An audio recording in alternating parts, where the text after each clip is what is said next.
Jean-François, est-ce que vous êtes prêt? Ça va? L'autre Jean-François. Celui qui va nous faire un vidéo de ce qui va se passer ici, qu'on pourra projeter sur Explore Verdun et le dessert. Fait que je peux débuter? Mesdames, Messieurs, nous sommes le 9 juin 2021.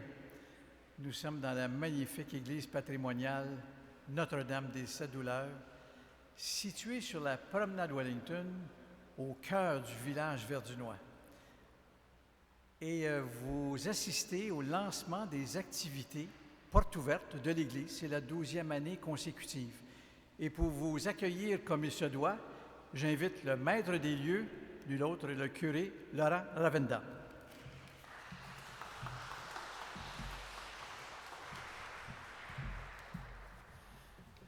Bonjour. À chaque été, à l'occasion des portes ouvertes, notre Église accueille des milliers de visiteurs pour différentes raisons. D'abord, visiter un site patrimonial, admirer sa beauté, goûter la paix et le recueillement de ce lieu, prendre un moment de prière ou de réflexion et, bien sûr, admirer les différentes expositions qu'on y découvre chaque année. Et encore cette année, M. Dugas nous a préparé un très beau programme. Je veux profiter de l'occasion pour remercier Micheline Lauzon et toute l'équipe de bénévoles qui rendent possible cette ouverture de notre Église durant tout le temps des vacances. Ça mérite l'applaudissement. Alors, en ce lancement officiel de notre saison estivale, c'est avec joie que je vous souhaite à tous et à toutes la plus chaleureuse des bienvenues. Merci.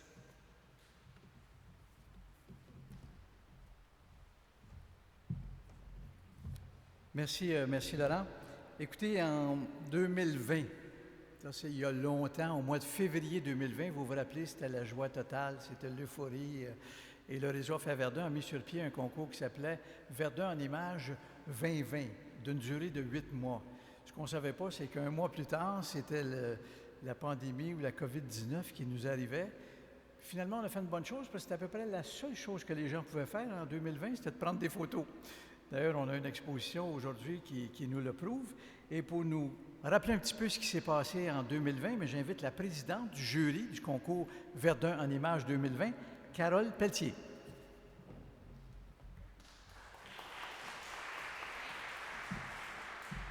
Merci, Alain.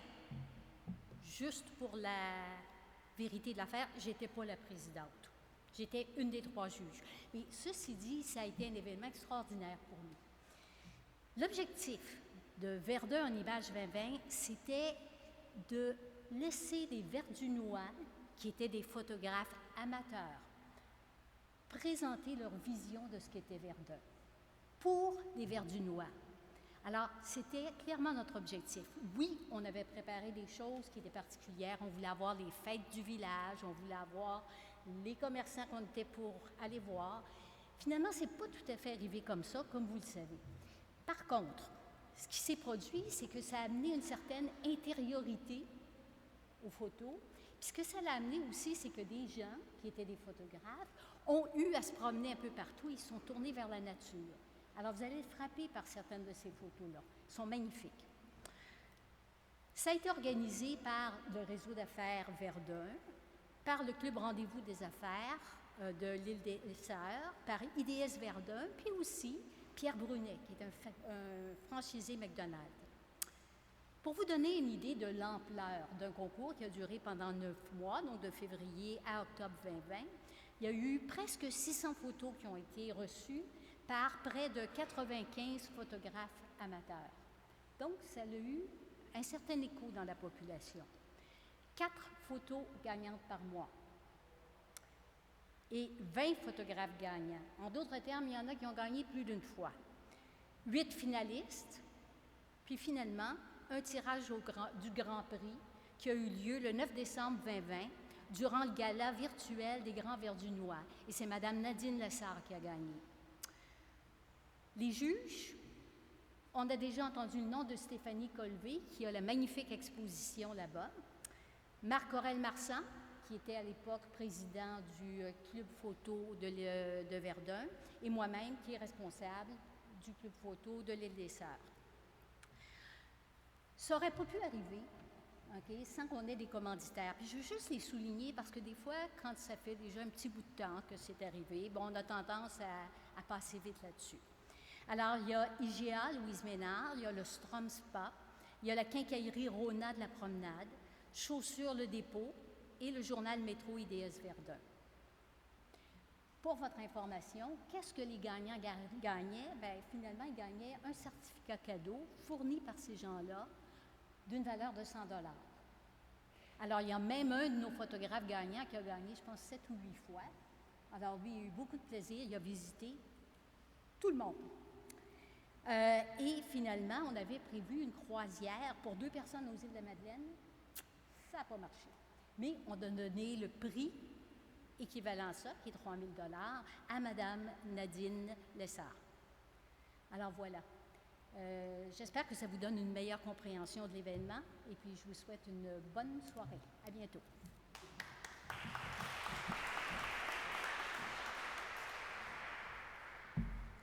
Merci, Carole. Elle est connue comme présidente du réseau Enfer Verdun, mais elle est surtout reconnue comme directrice générale de la Caisse populaire Île des Sœurs Verdun. Vous savez, le mouvement Desjardins est impliqué à travers le Québec, mais à Verdun aussi, on a une présence rassurante, beaucoup d'implications sociales et beaucoup d'investissements dans la communauté. Et si on a les concerts Desjardins et les mercredis en musique Desjardins cette année, mais c'est grâce à Marie-France et à son équipe qui ont accepté d'être des partenaires majeurs de notre événement. Et c'est à elle que je demande de prendre la parole. Marie-France Boyer.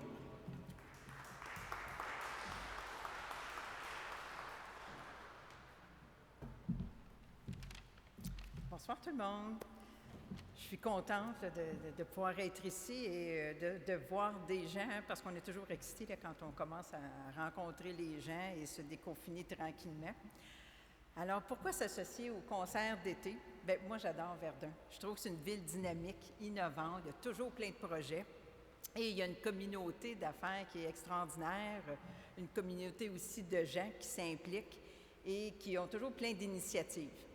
Et je dirais, bien, bravo à la paroisse, bravo aux organisateurs, parce que justement, c'est le concert les mercredis en musique, bien, c'est une belle initiative d'eux et de Alain pour cette idée de faire résonner la musique dans une église magnifique.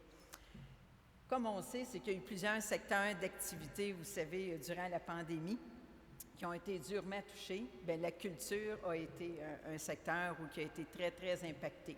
C'est sûr que les gens ont été innovants, se sont créés le virtuel, des spectacles dans le virtuel. Il y en a plusieurs qui l'ont vu dans le confort de leur foyer, mais il n'y a rien de mieux quand même que d'être dans un environnement extraordinaire où ça résonne et où on peut mieux le savourer en présentiel. Comme on dirait, parce que c'est le nouveau mot très à la mode, le présentiel. Fait que Desjardins est fier de donner un coup de main justement à cette initiative et de réaliser les mercredis en musique. C'est notre mission. Vous savez, Desjardins, elle en a parlé, mais c'est de redonner à la communauté. Plus les gens nous encouragent, bien, plus on peut redonner dans la communauté. Dans les dernières années, bien, c'est plus de 100 000 à 150 000 qu'on remet d'année en année dans la communauté pour toutes sortes de projets. Et évidemment, on est très impliqués aussi dans la relance de l'économie depuis l'année passée parce qu'on veut que ça bouge. Vous voyez, il y a plusieurs secteurs affectés, mais il y en a d'autres, ça va très, très, très bien. Et vous avez sûrement entendu parler le Verdun là, vous, justement, c'était d'aider, c'est la ville, justement, qui a été l'instigatrice, la SDC Wellington, ça s'est fait à travers plusieurs régions du Québec. Bien, ça, c'était vraiment d'encourager les commerçants parce qu'on sait qu'il y en a qui avaient des moments difficiles. Alors, c'est sûr qu'à Verdun, ça a été un succès extraordinaire. Là, il y a eu trois phases, là, justement, d'investissement, puis que les gens ont répondu à l'appel, là, vraiment là, dans quelques heures. Alors, on a été fiers, la Caisse Desjardins et des Sœurs, d'être présents, puis de dire, bien, on est là et on supporte justement ce programme-là. Puis il y a eu d'autres initiatives tout au long de l'année, dans les besoins qui étaient le plus important. Alors, je reviens avec le partenariat avec les concerts d'été, les mercredis en musique. Bien, pour moi, ça va de soi parce qu'on veut encourager la culture, on veut encourager les gens aussi à sortir puis à pouvoir bénéficier d'un endroit, puis de mettre un peu de positif. On parlait aussi tantôt avec des gens, puis le positif, on en a besoin. Fait que pour moi, c'est une belle occasion aussi d'encourager les talents, parce qu'on a plein de beaux talents à Verdun. Fait que c'est d'encourager les talents et de nous laisser envahir par la musique et que ça soit accessible à tous. Alors, bien, je vous souhaite un bel été, puis je vous souhaite, là, je vous encourage à venir justement écouter les concerts cet été. Alors, ça me fait plaisir. Fait que merci. Bonne soirée.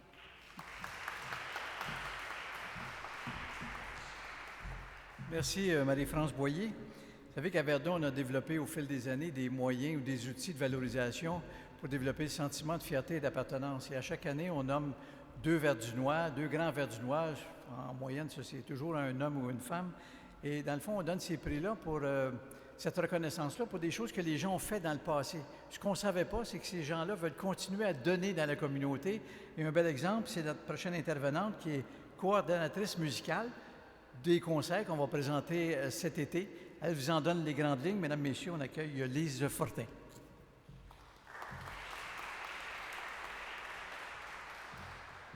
Bonjour. Finalement, cette année, nous présenterons 8 concerts. Les mercredis en musique des Jardins de Verdun, en collaboration avec Explore Verdun Île-des-Sœurs. L'entrée est gratuite. Tous les concerts débutent à 19h30. Nous aurons 2 concerts en juin, 2 en juillet et 4 en août. Pour l'instant, la santé publique limite à 150 personnes le nombre maximum de participants par concert. Il faudra réserver à l'avance pour obtenir un laissez-passer gratuit au comptoir de l'Église ou au presbytère. Cependant, vous pourrez voir en direct chacun des concerts qui sera diffusé sur le site exploreverdun-île-des-sœurs.com.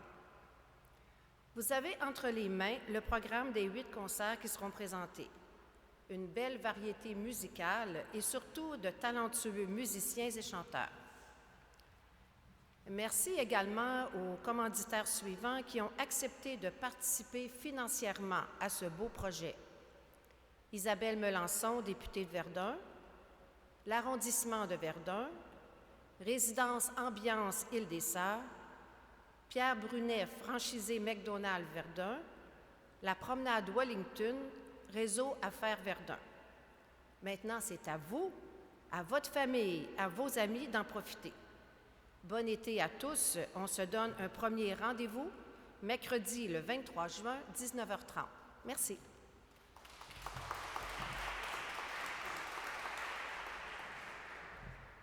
Excellent. Merci, Lise Fortin.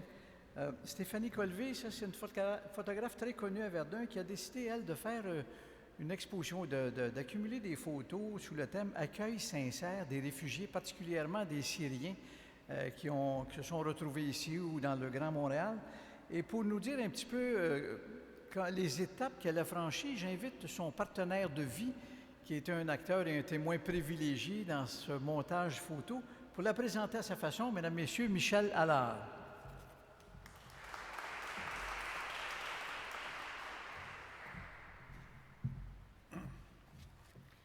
Alors, bonjour tout le monde. Quelle introduction. Stéphanie Colvé pratique très tôt la photographie de rue qui, selon elle, permet de sentir la vie.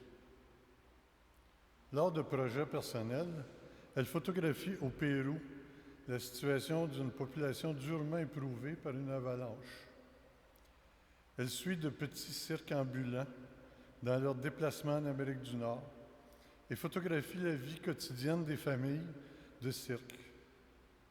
Elle parcourt l'Inde et le Népal pour photographier la communauté tibétaine en exil.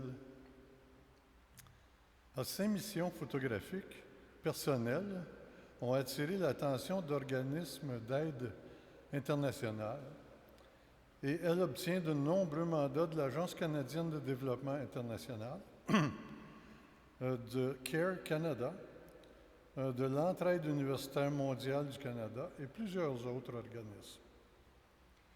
Alors, il s'agit de photographier des projets de ces agences dans des pays en voie de développement. On peut voir sur le panneau au-dessus de l'exposition de Stéphanie des photos de gens déplacés, par exemple, déplacés par la guerre au Pérou, de la vie quotidienne en Bosnie-Herzégovine après la guerre et des réfugiés du Kosovo qui s'étaient enfuis en Albanie. On dirait qu'il y a un thème récurrent. À noter qu'en 1994, elle est une des 6 Canadiennes sélectionnées pour photographier sur le thème des droits de la femme dans 6 pays. Stéphanie a documenté des initiatives de femmes au Pérou. Le résultat de ce travail collectif a été présenté dans une exposition qui a voyagé au Canada et à la Conférence mondiale sur les femmes à Beijing en 1995. J'ai maintenant le plaisir de laisser la parole à Stéphanie, qui va vous entretenir de la présente exposition sur les réfugiés et demandeurs d'asile chez nous. Pour cet événement, nous sommes dans ce lieu magnifique qu'est l'église Notre-Dame des 7 douleurs. À noter que la deuxième douleur de Marie, c'est la fuite en Égypte. La Sainte Famille était des réfugiés. Le titre de l'exposition, Accueil sincère, choisi par Stéphanie, détonne avec des événements récents qui nous atteignent tous. Alors, l'accueil sincère est plus d'actualité que jamais. Merci. Et Stéphanie.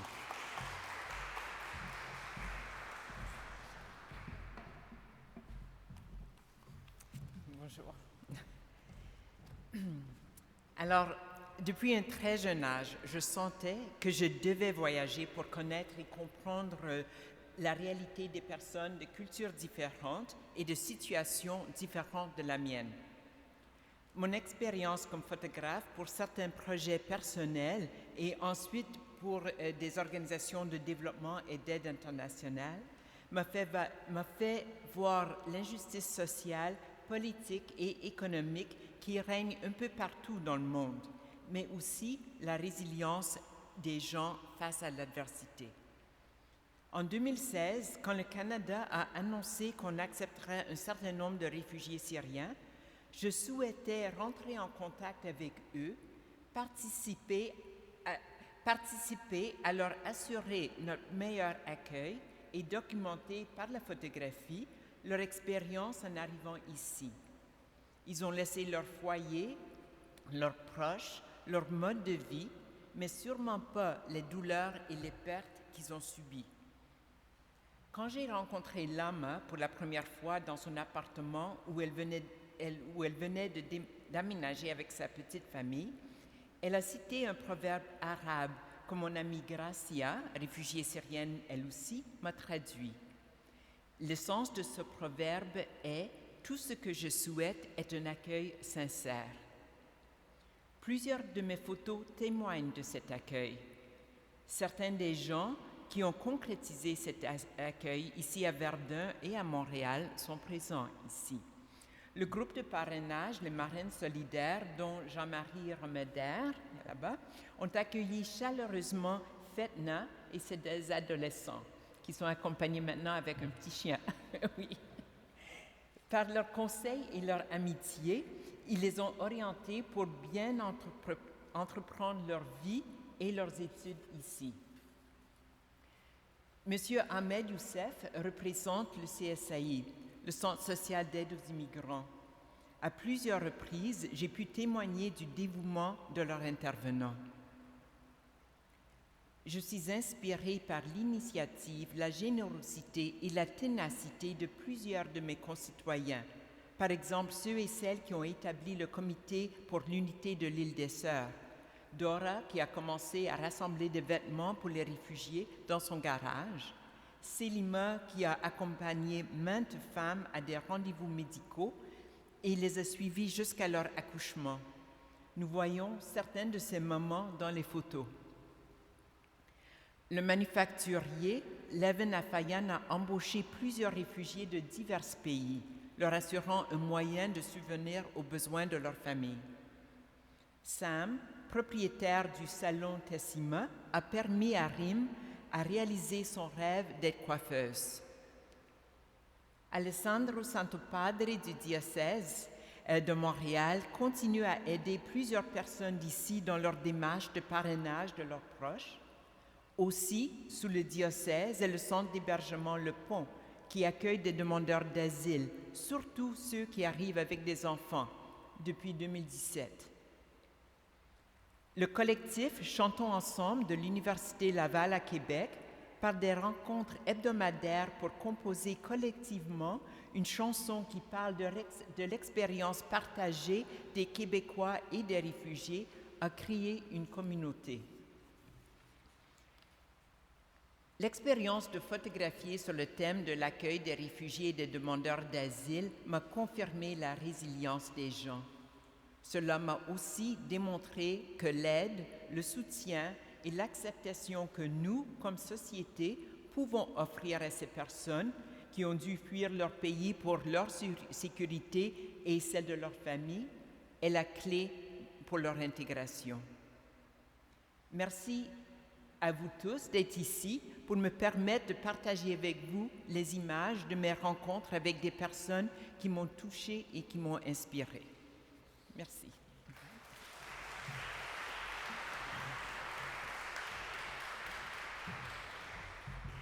Merci Michel, merci Stéphanie.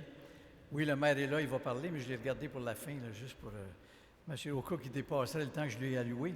Mais j'en profite pour vous présenter Véronique Tremblay, qui est conseillère d'arrondissement ici, qui est avec nous aujourd'hui, qui va oser se représenter au mois de novembre prochain. En tout cas, il faut le faire. On appelle ça un choix de vie. Écoutez, des passionnés de photos, il y en a plusieurs ici, et c'est à Carole Pelletier, que vous avez entendu tout à l'heure, que je demande de venir vous présenter celui qui a fait un safari photo assez spécial et qui en a fait profiter la communauté. Mais dans un premier temps, je demande à Carole de venir nous présenter l'unique Pierre Bédard.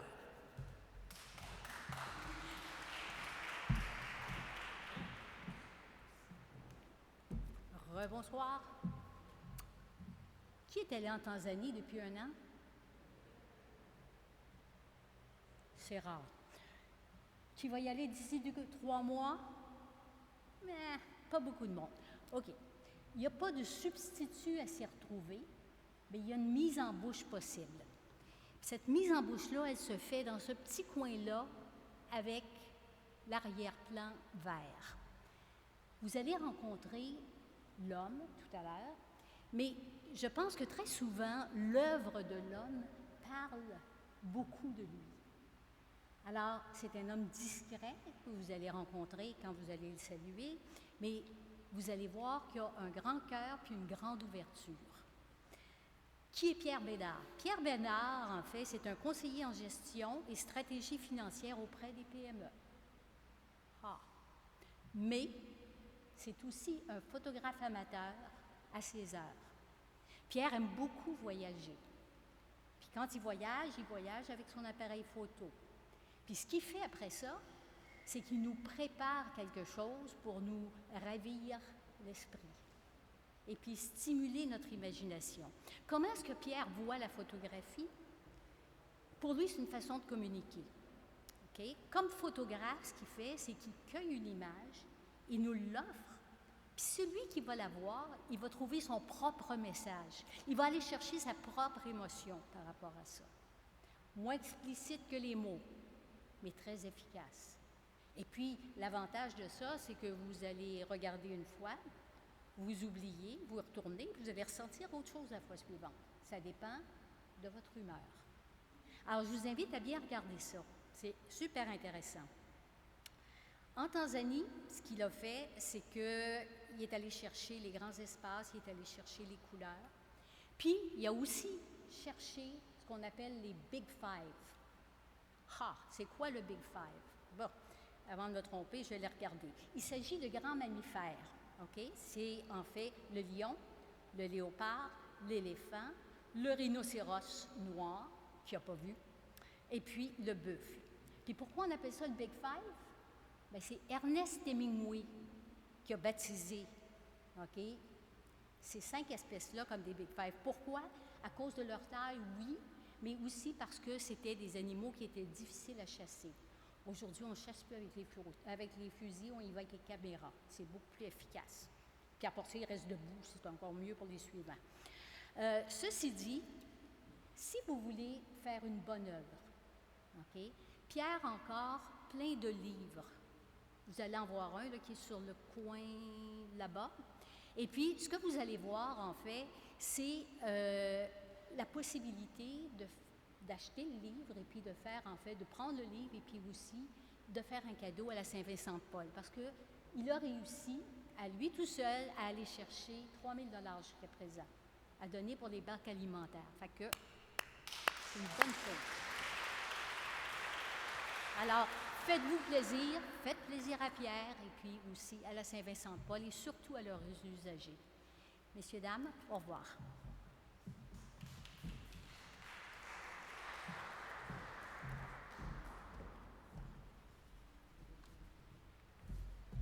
Merci beaucoup, Carole. Alors, bonsoir. Merci à la paroisse de nous permettre de tenir cet événement ce soir et durant la saison estivale, dans cette magnifique église qui est très propice à prendre des jolies photos aussi. Fait que, donc, on peut servir de deux causes en même temps. Alors, j'ai glané quelques notes. Je vais essayer de vous dire ça de façon bien fluide, mais je ne suis pas habitué à faire des discours en guillemets. Donc, pourquoi safari, merveilles et couleurs? Bien, pourquoi l'Afrique? Bien, tout simplement pour deux ou trois raisons. La première, c'est que les safaris, il y a quelques années, c'était des safaris à la chasse, avec des armes à feu. Puis l'Afrique, c'est l'inconnu, c'est un peu l'inconnu par rapport à ce que j'avais vécu, à part de le voir dans les films, dans les livres. Par exemple, le film de Souvenirs d'Afrique, ou ce qu'on peut voir dans différentes revues. Donc, pour moi, c'était d'aller chercher d'autres choses, d'aller valider un peu sur le terrain comment ça pouvait être. L'Afrique aussi, c'est un peu vintage, c'est-à-dire c'est des belles choses, mais du passé d'une certaine façon. Ça ne veut pas dire qu'ils ne sont pas modernes, mais on fait référence à une forme de colonisation, à des images là, rustiques, ou vous savez, des choses qui est toujours agréable de voir, mais qu'on n'a pas vécu. Puis en même temps, bien, il y a la photo. Pour moi, c'est une passion depuis quelques années qui m'anime, surtout prendre les couchers de soleil sur la montagne ici, là, avec l'oratoire, ou j'appelle ça maintenant la promenade des grands hérons, parce que sur les berges du fleuve à Verdun, il passe un héron à peu près toutes les 10 minutes. Donc, c'est assez propice à la photographie. Disons que j'en photographie plusieurs, parce que c'est beau, c'est compliqué, c'est très... on pense qu'ils ne sont pas rapides, mais dans un esprit de photo, c'est assez difficile. Donc, c'est quand même un peu de défi. Donc, tout ça pour... en même temps, j'ai fait le lien, le safari, la photo. Puis la photo, bien, ça permet d'exprimer un ensemble de sentiments vis-à-vis un sujet. Puis le sujet, bien, va le recevoir de façon différente, peu importe la période, peu importe le temps où il va le regarder. Donc, c'est un peu ça. Puis en Afrique, bien, c'était l'inconnu pour moi, à part ce que j'ai vécu dans les livres, ou lu dans les livres, ou dans les vues dans différents films. Fait que quand je suis arrivé là-bas, bien, il y a des choses quand même assez intéressantes que j'ai été en mesure de constater. Tout d'abord, il y a la lumière, c'est très clair, évidemment, c'est ensoleillé, des grands espaces, il y a un sentiment de liberté et d'aventure qui sont quand même plus forts que tous les dangers qui peuvent y paraître et être réels. Parce qu'on nous disait, lorsqu'on a fait notre safari photo, il ne fallait pas tellement s'éloigner du groupe, parce qu'il y avait peut-être des animaux là, qui nous avaient déjà vus depuis longtemps. Donc, beaucoup de belles choses à voir, mais dans un environnement un peu dangereux. Il y a les 5 grands que Carole mentionnait tantôt. Évidemment, j'en ai vu juste 4. Le rhinocéros, c'est une espèce en voie de... pas de disparition, mais il y a beaucoup de braconniers qui les traquent. Donc, ils ont appris à se cacher, fait que c'était difficile de les voir. Mais quand même, en voir 4 sur 5, peut-être la prochaine fois, mais je ne sais pas quand par contre. L'autre chose qui est assez extraordinaire, bien, c'est les couleurs. Du matin au soir, on dirait que c'est des œuvres d'art perpétuelles, parce que c'est toujours changeant, C'est beau, on ne se tente pas de regarder ça. Les félins, évidemment, c'est les léopards, c'est les guépards. Ils sont rapides comme l'éclair, ils ont un regard perçant, mais ça cache une cruelle beauté. C'est de même qu'ils évoluent dans leur environnement premier. Les autres animaux, bien évidemment, c'est comme un peu le paradis terrestre. Je me souviens des images qu'on avait beaucoup plus jeunes. Le paradis terrestre, c'était toujours avec des animaux de la jungle. Alors, ça m'a ramené un peu vers ça. Les oiseaux, eux autres, bien, ils sont bercés par les vents, ils peuvent aller loin, leur horizon est limité. C'est des nuages qui la limitent d'une certaine façon. Les fleurs qu'on peut voir, bien, c'est porteur de messages multiples, dépendamment à qui on les donne. Puis c'est toujours les couleurs, les formes. Donc, ça m'a emmené vers un peu cette forme de poésie intérieure. Finalement, bien, un sentiment de vie que j'ai vu beaucoup avec les animaux, les troupeaux d'éléphants, les hippopotames. À un moment donné, il y a un sentiment de vie et de famille et d'amitié. À un moment donné, j'ai photographié un buffle, puis il y avait un petit oiseau sur sa tête. Le petit oiseau aide à enlever les déchets qu'ils ont dans les yeux ou dans les oreilles. Tu sais, c'est tout petit, là, c'est gros comme presque rien, puis le buffle, c'est assez énorme, mais c'est épeurant aussi. Donc, finalement, c'est un ensemble de choses, puis je terminerai de la façon suivante. Je pense que ça résume beaucoup là, ce que j'ai vu, ce que j'essaie de traduire ici en photo, c'est que là d'où j'arrive, il y a une découverte d'une vie qui est éblouissante et captivante. Des émotions comme dans un livre s'écrivent, créant ainsi une œuvre inouïe dont les pages nous enlivrent. Merci beaucoup.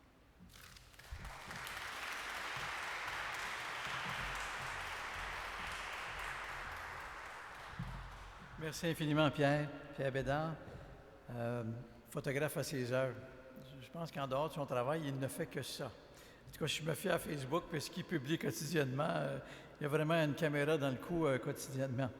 Dans le fond, je pense que Pierre Bédard, c'est un bénéfice secondaire de Verdun en images 2020 que j'ai découvert à ce moment-là dans le concours de photos qu'on a fait. Il a gagné une carte cadeau de 100 $ un mois. Je l'ai rencontré, il en a gagné une deuxième, on s'est rencontrés une deuxième fois.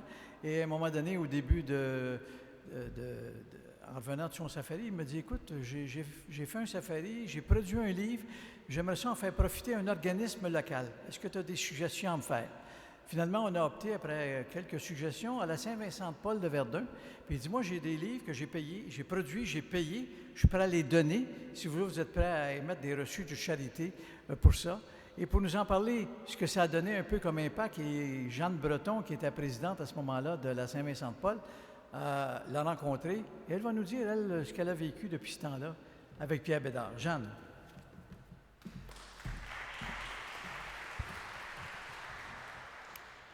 Alors, je remercie d'abord Alain de me donner l'opportunité de vous parler parce que j'ai beaucoup de reconnaissance et de remerciements à faire, donc c'est une belle occasion. Merci aussi Alain d'avoir pensé à la Saint-Vincent-de-Paul pour rencontrer M. Bédard. Pour vous résumer rapidement, j'ai rencontré M. Bédard le 13 janvier et je ne connaissais pas du tout. On a fait connaissance, il m'a expliqué son projet. Je lui ai expliqué qu'est-ce qu'était la Saint-Vincent-de-Paul. Et depuis ce temps-là, c'est une excellente collaboration. Aujourd'hui, je voudrais lui transmettre au moins 4 grands remerciements. Le premier, d'abord, avec toute son humilité, j'aimerais le féliciter de mettre en valeur son talent et de le faire apprécier et d'en faire profiter bien du monde.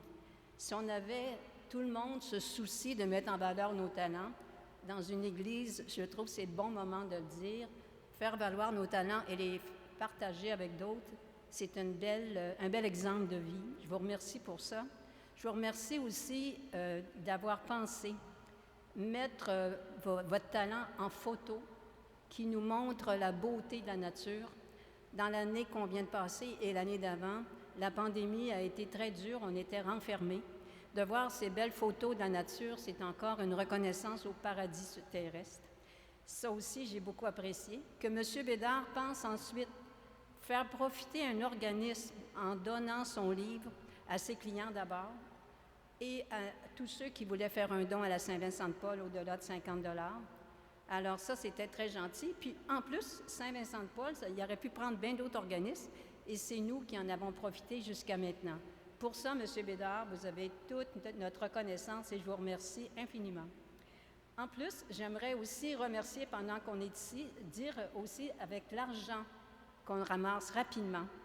La pandémie a été très dure pour tous les organismes et je vous avoue qu'à la Saint-Vincent-de-Paul, c'était merveilleux de considérer la possibilité de recevoir des dons comme on a eu parce que la demande a triplé.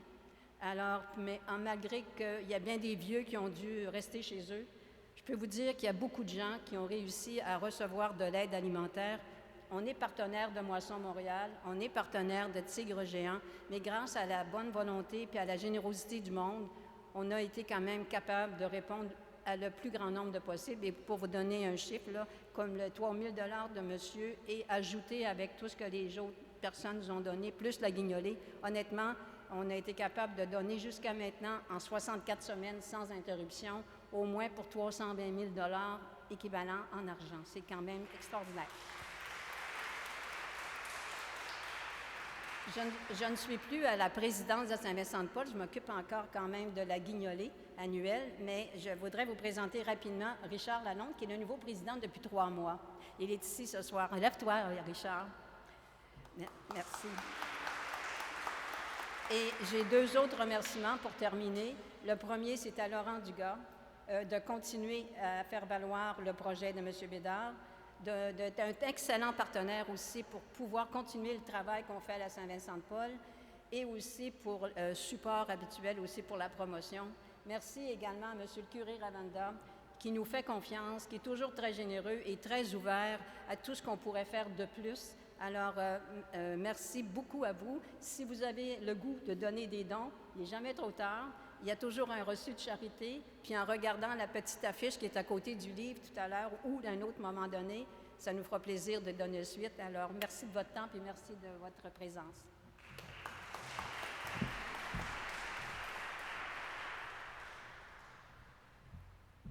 Merci, Jeanne, du temps consacré au cours des dernières années en tant que présidente de la Saint-Vincent-de-Paul de Verdun. On pense tout le temps qu'il n'y a pas de relève. Très content que Jeanne a été là durant 3, 4, 5 ans et que Richard Lalonde prenne la relève. Merci beaucoup, Richard, de le faire. Notre prochain invité, c'est un passionné des Canadiens de Montréal, comme nous tous d'ailleurs, mais au cours des 7 dernières années et demie, c'est lui qu'on a photographié. Okay, on pourrait faire une exposition de toutes les photos qui ont été prises de lui au cours de ces 7 années et demie. C'est le maire de l'arrondissement Verdun qui avait aussi de nombreuses fonctions à la Ville de Montréal. Et on a appris récemment qu'il a décidé de ne pas renouveler son mandat à la Ville de Verdun. Je pense que donner 8 ans de sa vie en politique actuellement, ça a tout le temps été le cas, mais je pense que ça rempire, c'est comme pas évident. C'est à lui que je demande de prendre la parole et je le remercie, puis on aura l'occasion aussi de le faire d'ici le mois de novembre. De remercier pour tout ce qui est les changements. Dans le fond, il a développé le sentiment de fierté d'appartenance. Il a continué à le faire. Il a amélioré la qualité de vie, la qualité des services. Il a fait du développement économique, il a créé des emplois, mais il a surtout été collé sur la communauté, très réceptif. Mesdames, Messieurs, Jean-François Parenteau. Bonsoir tout le monde. Alain, si tu me permets, je voudrais juste saluer aussi la présence d'Isabelle Lord, qui représente notre députée Isabelle Melançon, avec qui j'ai parlé cet après-midi, qui ne pouvait pas être avec nous, retenue à Québec, mais elle était avec nous de cœur, alors je voulais souligner. Mais moi, je dirais, wow, ça fait du bien de voir des gens en vrai, alors de ne pas vous voir dans un écran, parce que depuis 18 mois, c'est un peu ça qu'on vit tous et chacun. Puis, Monsieur le curé, le déconfinement, là, il n'y a pas meilleur exemple quand vous allez parler de résurrection maintenant à la messe. Hein? Là, on comprend le principe de résurrection, sortir puis reprendre à vivre, là, c'est ça. Alors, ce soir, ça me fait plaisir d'être avec vous. C'est effectivement, comme Alain a dit, je ne solliciterai pas un autre mandat. Je n'ai pas été en Afrique, mais je finis un safari de 8 ans comme maire d'arrondissement. Alors, c'est toute une aventure, ça aussi. Alors, je me suis donné pas mal, puis je pense que c'est le temps de laisser... Parce que c'est ça qui est la beauté de la politique. Hein? On est de passage, mais on essaie de faire la différence un petit peu le temps qu'on est là. Je l'ai fait du mieux que je pouvais. Ça n'a pas été parfait, j'en conviens, on est tous humains. Mais j'ai confiance à l'avenir. Je sais qu'il y aura quelqu'un d'autre qui arrivera, qui va prendre le bâton et continuer. Mais au-delà que je quitte, moi, j'aimerais souligner ce soir, c'est quand même la 12e année qu'on a ces événements ici à Notre-Dame des Cédulaires. Ça fait 12 ans que l'Église rouvre ses portes, 12 ans que l'Église, dans le fond, a retrouvé une mission qui était quand même peu commune maintenant, qu'on ne voyait pas. Les gens viennent, redécouvrent leur monument, leur grande dame qui est Notre-Dame des Cédulaires, viennent visiter ce joyau. Et ça amène aussi un sentiment d'appartenance. Quand Alain disait tantôt que l'esprit de communauté, c'est ça aussi. Moi, je fais une petite partie, mais moi, je quitte, mais il y a des gens qui restent. Les gens continuent dans la communauté. C'est semé, c'est vraiment pris. Les racines sont profondes. Et c'est grâce à des bénévoles qui s'impliquent jour après jour. Je pense à Laurent, mais là, je ne veux pas nommer tout le monde pour ne pas les oublier. Mais sincèrement, j'aimerais sincèrement qu'on ait une belle main d'applaudissement pour tous les bénévoles qui s'impliquent d'année en année depuis 12 ans. Pour ces événements, que ce soit les concerts, les expositions. C'est vraiment une carte de visite. Puis si vous saviez le nombre de gens qui redécouvrent leur ville à travers ce lieu. Alors, je vous dis merci. Puis avant de quitter, tantôt j'en ai parlé avec Laurent, j'aimerais inviter l'ensemble des bénévoles à venir me voir à mon bureau, parce que là, on a droit à partir de lundi, on va être en zone jaune et on va faire une visite évidemment de l'arrondissement, de mon bureau, mais je vais vous inviter surtout à venir signer le livre d'or de l'arrondissement pour votre implication depuis les 12 dernières années à Verdun. Merci beaucoup. Bonne fin de soirée.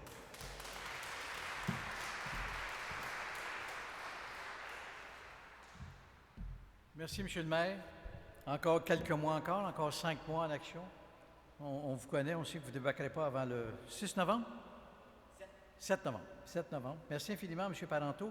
Est-ce que Nicolas Malouin est toujours avec nous? Nicolas, qui est l'adjoint politique de David Lametti, notre ministre de la Justice, qui a quitté. En tout cas, je voulais juste le saluer. Bien entendu, remercier Laurent Dugas. Laurent Dugas qui s'occupe de tout ce qui est logistique dans l'Église et toutes tâches connexes. OK? Fait que je pense que ça mérite une bonne main d'applaudissement. C'est l'homme derrière tout ce qui se passe ici.